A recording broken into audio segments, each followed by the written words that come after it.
ان کو ڈیل کرنے کے لیے آپ نئی تھنکنگ لے کے آئیے, نئی سوچ لے کے آئیے, اپنا انٹریکشن, اپنی ڈپلومیسی, اپنی ویلیو ود عربس, اس کو آپ انہانس کریں. وہی ٹریڈیشنل باتوں میں مت رہیں کہ جناب ہمارا دوست ہے, فلانا ہے, فلانا ہے. اپنے انٹرسٹ کریٹ کریں اگر نہیں ہے ان کے ہاں تو کریں, اور اس کے ساتھ ساتھ جو چینجنگ ٹائمز ہے اس کے ساتھ ساتھ ہم لوگ بھی چینج کریں. یہی میسیج ہے آپ کا, بہت شکریہ.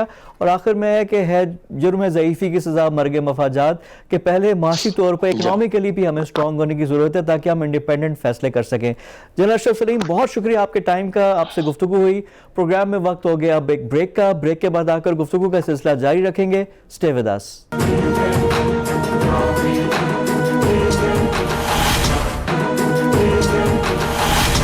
اب بھگت رہے ہیں. دیکھیں فواد, اس میں کئی فیکٹرز ہیں. وہ بڑا فیکٹر وہی ہے, اور میں آپ کو ایک متوجہ کروں گا اسپینش فلو کی وبا کے بارے میں, جو فرسٹ ورلڈ وار کے بعد جب آرمی امریکہ کی ڈی مورلائز ہو گئی تھی, تو فیلاڈیلفیا کے میئر نے کہا تھا کہ جی آرمی واپس آ رہی ہے, اور ان کے مورل بوسٹنگ کے لیے اس وقت اسپینش فلو تھا کہ آپ آئیں, سڑکوں پہ آ جائیں. تو اس وقت لاکھوں لوگ سڑکوں پہ آ گئے, اور اس کے بعد 5,500 رپورٹڈ کیسز کی ڈیتھ ہوئی. تو یہ ایک انسیڈنس بتاتا ہے کہ جب بھی آپ پیپل ٹو پیپل کانٹیکٹ بڑھائیں گے, اور جب بھی آپ اپنے ولنریبلٹی بڑھائیں گے by giving up on SOPs, یہ بیماری وینجنس کے ساتھ آئے گی. اور یہی ہوا. تو اس کی یہ ہمیں, اس لیے میں بتا رہا ہوں کہ آئندہ بھی یہ ہونے والا ہے کہ یہ اوپر نیچے ہوگی, اور اوپر اور نیچے کرنے میں فرق کون ڈالے گا, وہ میں, آپ ڈالیں گے, اور آپ کے دیکھنے اور سننے والے ڈالیں گے. جیسے ہی ہم کیئرفل ہو جائیں گے. ڈاکٹر صاحب, اس کے لیے ہم کافی لیٹ نہیں ہو گئے. جو اپوزیشن کے جلسے تھے اس میں بھی لوگ تھے, پھر ہم نے جنازے دیکھے بڑے بڑے, جس سے اتنے بڑے جنازے, تو اب ان کے کیسز کب تک آنے شروع ہو جائیں گے؟ دیکھیں, جو اپوزیشن کے یا حکومتی جلسے یا کوئی بھی جلسے ہیں, میں سمجھتا ہوں کہ یہ ابھی ٹو ارلی تھا. چاہے کوئی بھی کانگریگیشن کرنا, چاہے وہ بڑے جنازے تھے. جنازے تو ظاہر ہے آپ دعا کر سکتے ہیں کہیں سے بیٹھ کے, گھر سے بیٹھ کے بھی. آپ نے اصل میں چیز یہ شو آف سٹرینتھ ہے جو ہر جماعت یا چاہے مذہبی جماعت بھی دکھانا چاہتی ہے کہ ہمارے پیچھے کتنے لوگ کھڑے ہیں, اور وہ اس کو کیپٹلائز کرنا چاہتے ہیں. میں سمجھتا ہوں کہ یہ وہ وقت نہیں ہے. اگر آپ نے اور کسی بھی اپوزیشن نے, حکومت نے اپنا موقف ہی دینا ہے, تو آپ کے کیمرہ اور سکرینیں اور مائکس حاضر ہونے چاہیے, اور وہ طریقہ کار بہت بہتر ہے. شو آف سٹرینتھ تو ضرور کریں, لیکن میرا خیال ہے اس وقت ٹائم ہے شو آف کریکٹر کا. اور کریکٹر اس سے بڑا نہیں ہو سکتا کہ آپ لوگوں کی جانیں بچائیں بجائے لوگوں کے ووٹ لینے کی خاطر. لانگ ٹرم میں آپ کو بتاؤں, کرنے والی ذات اللہ تعالیٰ ہے. اگر آپ نے یہ کر لیا تو you will be winning so many hearts, کہ وہ لوگ آپ کے, یہ ان کے لیے بہت بڑا ایک قدم آپ لے رہے ہوں گے, اور اللہ آپ کے ساتھ کھڑا ہوگا. اور جب اللہ کھڑا ہوگا تو آپ کو کسی اور قوت کی ضرورت نہیں ہوگی. تو میں یہ سمجھتا ہوں کہ ہمارا conscience should come into play rather than risking human lives, which is much above all this, کہ حکومت کس کی ہے, کس کی نہیں, کیا ہوتا ہے, کیا نہیں ہوتا. بیکاز اگر زندگی بچائیں گے آپ, اور اپنی زندگی بھی بچائیں گے, بہت سارے لیڈروں کو بھی انفارچونیٹلی پازیٹیو ہو رہے ہیں. ڈاکٹر صاحب, یہ بات تو آپ کر رہے ہیں نا, کہ یہاں پہ میں آپ سے دو چیزوں کی ذرا کلیریفیکیشن بھی چاہوں گا. اس دفعہ کہا جا رہا ہے کہ جو لوگ کورونا سے متاثر ہو رہے ہیں ان کی ڈیتھ جلدی ہو جاتی ہے, 3-4 دن میں, 5 دن میں جاتے ہیں ان کی ہو جاتی ہے. پہلے یہ چیز پرولونگ تھی. اور دوسرا یہ ایک بڑی مسکنسیپشن بھی ہے چیز ہے, میں چاہتا ہوں کہ آپ کلیریفائی بھی کریں, کہ جن کو ایک دفعہ کرونا ہو گیا وہ ان کو دوبارہ ہونے کا کتنے % چانسز ہیں, اور آپ کے پاس کوئی کیسز آئے ہیں کہ جن کو کرونا ہوا اور دوبارہ کرونا ہوا ہو؟ دیکھیں, جو تو آپ کی بات ہے کہ کووڈ کے ایک بیسس بالکل کیسز آئے ہیں, اور دیکھے بھی ہیں, ہم نے کئی کیسز دیکھے ہیں جن کو کووڈ ہو چکا ہے کنفرمڈ, اور پھر وہ نیگیٹو ہو گئے تھے اور پھر ان کو ہوا. دو چیزیں ہیں, ایک تو کووڈ کئی دفعہ ہوتا ہے تو وہ بہت پرلونگڈ ہو جاتا ہے. آپ ایک ٹیسٹ کراتے ہیں, وہ نیگیٹو آ جاتا ہے, وہ سامپلنگ ایرر ہے. 30 سے 40% آپ کا سامپل صحیح جگہ سے نہیں لیا گیا تو وہ ٹیسٹ نیگیٹو شو ہوگا. اسی لیے وہ کئی دفعہ کنٹینیو کرتا ہے فار ویکس اینڈ منتھس, کیونکہ وائرس کی فریگمنٹس آپ میں رہتی ہیں. ایک تو وہ صورتحال ہے. دوسری یہ ہے کہ آپ کا بالکل آپ ٹھیک ہو گئے تھے, ہیل ہو گئے, ہر چیز ہو گئی, آپ کی اینٹی باڈیز بن گئیں, اب اینٹی باڈیز فال ہو گئیں, تو اس کے بعد آپ دوبارہ ولنریبل ہو جاتے ہیں. اور ہم نے اس بیماری میں دیکھا ہے کہ IgG IgM شروع پہ جو آپ کی اینٹی باڈیز ہیں نیوٹرلائز فردر وائرس کو کرنے کے لیے بنتی ہیں، اور لیکن کچھ لوگوں میں وہ بہت جلدی غائب ہو جاتی ہیں. تو ظاہر ہے جب وہ آپ کو protective antibodies neutralising antibodies body میں نہیں ہیں تو آپ ولنریبل ہو جاتے ہیں. اس کا آسان طریقہ ہے، جن کو ہو چکا ہے وہ ایک IgG اینٹی باڈیز کرا لیں. وہ اتنا مہنگا ٹیسٹ نہیں ہے، ہر لیب کرتی ہے. اس کی کوالٹی اور کوانٹٹی دیکھ لیں، اگر وہ ایڈیکویٹ ہے تو وہ ریلیٹیولی پروٹیکٹڈ ہے، ایبسولوٹلی پروٹیکٹڈ وہ بھی نہیں ہے. اس لیے میں کہوں گا کہ پھر بھی وہ احتیاط کریں اگر اینٹی باڈیز ہیں بھی، لیکن اگر نہیں ہیں تو وہ تو بہت زیادہ احتیاط کریں، کیونکہ سیکنڈ اٹیک ایک تو بہت زیادہ ہوگا. دوسرا آپ کا کوسچن تھا کہ زیادہ اس وقت موٹیلٹی کیوں ہے. زیادہ موٹیلٹی اس لیے ہے کہ جو میں نے آپ سے پہلے عرض کیا کہ ہم نے جس طریقے سے ہمارا مائنڈ سیٹ تھا کہ ہم آزاد ہو گئے اور ہم نے SOPs پہ عمل درآمد ختم کر دیا، جس کو ہم پینڈیمک فٹیگ کہتے ہیں اپنی زبان میں. تو پینڈیمک فٹیگ میں ایک اور عنصر یہ ہوتا ہے کہ کیسز جو ہیں وہ گھر میں ہی ٹریٹ ہونا چاہتے ہیں، وہ لیٹ پریزنٹیشن ہوتی ہے اور وہ اس وقت پریزنٹ کرتے ہیں جب اور کوئی چارہ نہیں رہتا اور وہ قریب المرگ ہو جاتے ہیں، تو پھر ڈاکٹر یا ہاسپٹلز بہت کم علاج کر سکتے ہیں. تیسرا ایک عنصر یہ ہے کہ یہ سردیاں ہیں، یاد کریں پہلے گرمیاں تھیں، سردیوں میں باقی انفیکشنز چیسٹ کے، چاہے وہ ایستما ہے، چاہے برونکائٹس ہے، چاہے فلو ہے، چاہے وہ نمونیا ہے، نیموکوکل نمونیا ہے، یہ بھی بہت زیادہ ہوتے ہیں. تو اس لیے وہ چیسٹ آلریڈی ڈی کمپنسیٹ ہوتی ہے، اوپر سے آپ کے کرونا کے ساتھ اور مسائل بن جاتے ہیں، تو اس لیے ڈی کمپنسیشن اور ہارٹ کی بیماری والے خاص کر بہت زیادہ ولنریبل ہو جاتے ہیں سردیوں میں. بلڈ پریشر بھی آپ کا بڑا ہوتا ہے سردیوں میں. تو اس لیے یہ سارے فیکٹرز جو ہیں یہ، اور پھر سب سے بڑھ کے سردیوں میں آپ زیادہ کراؤڈنگ کرتے ہیں ٹو کنزرو ہیٹ. آپ کو سردی لگتی ہے تو آپ مہنگائی ہے، بجلی کا بل کم چاہتے ہیں، آپ ایک ہی کمرے میں ہیٹر لگا کے سب کٹھے رہ جاتے ہیں. تو دیٹ انوائرمنٹل. اور پھر ایک اور میٹر بہت امپورٹنٹ ہے کہ جب بارشیں ہوئی تھیں اور گرمی تھی تو اس وقت ہیومیڈیٹی بہت زیادہ تھی. اس وقت ڈرائی سیزن ہے، تو ہیومیڈیٹی میں جو ایروسولک ٹرانسمیشن ہے جس کے ذریعے یہ ایک انسان سے دوسرے کو وائرس جاتی ہے، یا ڈراپلیٹس میں وہ بہت ہیوی ہو جاتے ہیں بیکاز آف موئسچر، اور وہ سیٹل کر جاتے ہیں، ان کی ویلوسٹی بہت کم ہوتی ہے. اس موسم میں ویلوسٹی بہت ان کی زیادہ ہوتی ہے اور وہ تیزی سے سپریڈ کرتے ہیں. تو یہ سارے انوائرمنٹل فیکٹرز ہیں، لیکن سب سے امپورٹنٹ فیکٹر ہے ہمارے عمل درآمد، اپنی پریکاشنز کا جو ہم نے نہیں کیا. ڈاکٹر صاحب بڑی امپورٹنٹ باتیں آپ نے کی ہیں، اور جس طرح آپ نے ایکسپلین کیا ہے یہ چیز اب بڑا کلیئر بھی ہو گئی ہے. تھوڑا سا ایک چیز اور تھوڑا سا آپ اس پہ روشنی ڈالیں کہ یہ جو اتنے جو کیسز اگر ہو رہے ہیں تو اب بندہ کس سٹیج پہ ہاسپٹل جائے، کیونکہ ہاسپٹل میں بھی بیڈز اتنے اویلیبل نہیں ہیں، اور ظاہری بات ہے یہ بھی نہیں ہے کہ ہر کے سمٹمز کے ساتھ بھی لوگ آنے شروع ہو جائیں تو ہمارا سسٹم ہیلتھ سسٹم کرمبل کر جائے گا. وہ کون سی ایسی سٹیج ہے کہ جہاں پہ بندہ ہاسپٹل جائے؟ گھر میں کوشش تو ہر کوئی کرتا ہے کہ سیلف آئسولیٹ کر لے، کرنٹینہ کر لے، لیکن ہاسپٹل کس سٹیج پہ جانا چاہیے؟ بہت اچھا کوسچن ہے. میرا خیال ہے سب سے پہلے تو ہمیں ڈینائل نہیں ہونا چاہیے کہ اگر آج کل اس موسم میں اور پاکستان میں یا باقی بھی جگہوں پہ ہمیں علامات ہیں، خاص کر کھانسی کی، بلغم کی، گلے کی خراش کی، گلا خراب ہونے کی، اور بخار کی، اور سر درد اور الٹیاں آنے کی، اور خاص کر اگر خواتین میں اور مردوں میں بھی ہوتا ہے کہ آپ کو لاس آف ٹیسٹ ہے یا لاس آف اسمیل ہے، آپ کو سونگھنے کی، آپ کو اچھی یا بری خوشبو اور بدبو نہیں آ رہی، یا آپ کو ذائقہ ختم ہو گیا ہے، تو یہ علامات ہیں کہ آپ کو بہت لائکلی ہے کہ کووڈ ہو گیا ہے. تو اس وقت آپ فوری طور پہ اپنے آپ کو سیلف آئسولیٹ کر لیں، اپنی ہائیڈریشن اچھی رکھیں اور اپنے نیوٹریشن اچھی رکھیں. سبزیاں، فروٹ اور پروٹینز اچھی کوالٹی کی، جس میں چکن، فش اور ایگ وغیرہ، ملک ہے وہ لیں، اور اپنا ٹیسٹ ضرور کروائیں. بہت سارے لوگ ٹیسٹ ہی بہت لیٹ کراتے ہیں، وہ دیر از اے ڈینائل کا فیکٹر ہوتا ہے، وہ ان کو بڑی لائٹلی لیتے ہیں. تو اس لیے ٹیسٹ کرانے کا یہ فائدہ ہے کہ آپ اس کو مانیٹر اور کیئرفلی کر لیں گے. اور اگر آپ کو کھانسی بڑھتی ہے اور سانس کی تکلیف ہوتی ہے تو کم از کم آپ گھر میں 3,000 روپے کا آتا ہے آکسی میٹر، وہ عام مل رہا ہے آج کل، وہ آپ لے لیں اور اپنی آکسیجن کو مانیٹر کر لیں کہ وہ 91%، 92% ایئر پہ آکسیجنیشن صحیح رہنی چاہیے. اگر آپ کا سانس مزید خراب ہو رہا ہے، آپ کو ٹائٹنس ہو رہی ہے، یا آپ ہارٹ کے مریض ہیں، یا آپ شوگر کے مریض ہیں، یا بلڈ پریشر کے مریض ہیں، پھر آپ کو